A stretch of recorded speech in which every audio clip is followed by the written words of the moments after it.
Friends అందరికీ good morning. ఈరోజు మనం ఉప్మా ఎలా చేయాలో చూద్దాం. ఫస్ట్ వచ్చేసి క్యారెట్, టమాటా ముక్కలు, ఉల్లిపాయ ముక్కలు, పచ్చిమిర్చి, కరివేపాకు, అల్లం, అలాగే పోపు దినుసులు ఇవన్నీ రెడీ చేసుకొని ఉప్మాని దూరగా వేయించుకోవాలి. ఉప్మా నూకని ఆయిల్ వేసుకోవాలి. ఇప్పుడు నూక వేగిపోయిన తర్వాత ఇప్పుడు వేరుశనగ గుడ్లు, ఆవాలు వేసుకొని వేయించుకోవాలి. అవి వేగిన తర్వాత జీలకర్ర, మినపప్పు, అలాగే శనగపప్పు ఇవి కూడా బాగా వేయించుకోవాలి.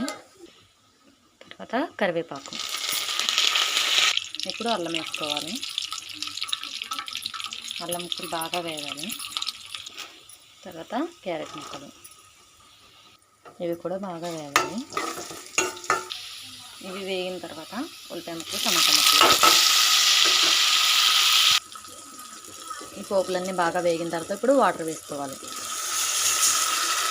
వాటర్ ఇలా మరుగుతున్నప్పుడు మనకు తగినంత సాల్ట్ కూడా వేసుకోవాలి. వాటర్ ఇలా బాగా మరుగుతున్నప్పుడు ఇప్పుడు మనం ఉప్మా నూక అనేది వేసేసుకుని ఉండలు కట్టకుండా తిప్పుకోవాలి. ఇలా దగ్గర పడిపోయినప్పుడు లాస్ట్లో మనం ఇంకా కొత్తిమీర జల్లేసుకుని ఒక 5 మినిట్స్ అలా సిమ్లో పెట్టేసుకుంటే లాస్ట్లో ఒక నెయ్యి కూడా జల్లుకుంటే చాలా బాగుంటుంది. ఇప్పుడు లాస్ట్లో కట్టేసుకున్న తర్వాత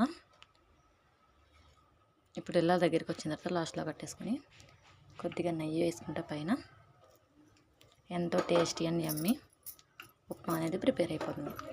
చూడండి ఫ్రెండ్, మీరు ట్రై చేయండి. నచ్చితే లైక్ చేసి నన్ను సబ్స్క్రైబ్ చేయండి ఫ్రెండ్స్. ఇలాంటి మరిన్ని వీడియోలో నేను పెట్టగలుగుతాను.